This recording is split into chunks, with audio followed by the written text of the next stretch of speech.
I went down to the Mary Carter paint store.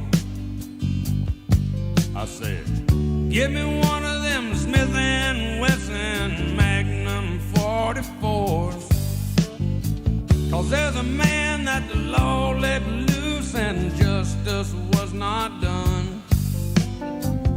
This man killed my wife and my only little son. I'll never forget the way he looked all through the trial. He had his big name lawyer and he had that smirky smile. Oh yeah, he got you off on a technicality, but you have to grow wings and fly.